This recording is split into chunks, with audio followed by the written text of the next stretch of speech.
Assalamualaikum warahmatullahi wabarakatuh. Saya Kaisan dari kelompok Kaisan dan Gavan akan melakukan presentasi tentang materi ekspedisi Belanda.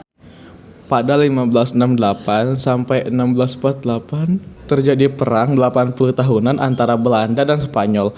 Pemerintah Spanyol melarang pelabuhan Lisabon bagi kapal-kapal Belanda untuk melakukan aktivitas perdagangan dan pelayaran. Belanda tidak surut langkah dalam menghadapi tantangan tersebut. Untuk mencapai Hindia Timur, seorang pelaut Belanda bernama Cornelis de Houtman memimpin ekspedisi ke Hindia Timur.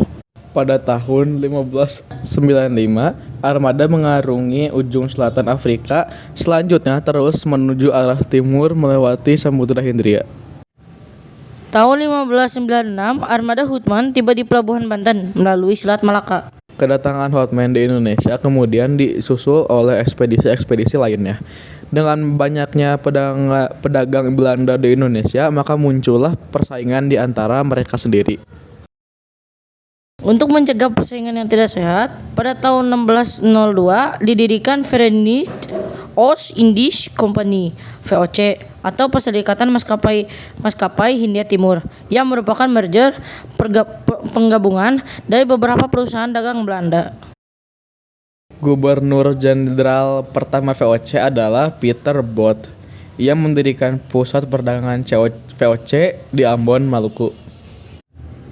Namun kemudian pusat perdagangan dipindahkan ke Jayakarta atau sekarang lebih dikenal oleh Jakarta, karena VOC memandang bahwa Jawa lebih strategis sebagai lalu lintas perdagangan. Selain itu, Belanda ingin menyingkirkan saingan mereka yaitu Portugis di Malaka.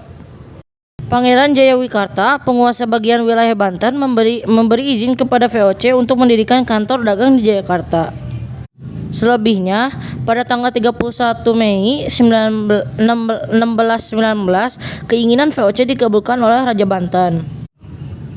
Pada momentum inilah yang kemudian menjadi mata rantai kekuasaan VOC dan Belanda pada masa berikutnya. Semenjak itu, VOC sangat menikmati keleluasaan dan kelonggaran yang diberikan oleh penguasa Banten. Jayakarta oleh VOC diubah namanya menjadi Batavia.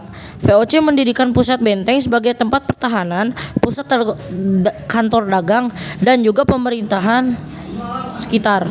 Pengaruh ekonomi VOC semakin kuat dengan dimilikinya hak monopoli perdagangan. Masa inilah yang menjadikan sandaran perluasan kekuasaan Belanda pada perjalanan sejarah berikutnya. Sekian materi yang bisa kita sampaikan. Mohon maaf bila ada kesalahan atau salah pengucapan. Wassalamualaikum warahmatullahi wabarakatuh.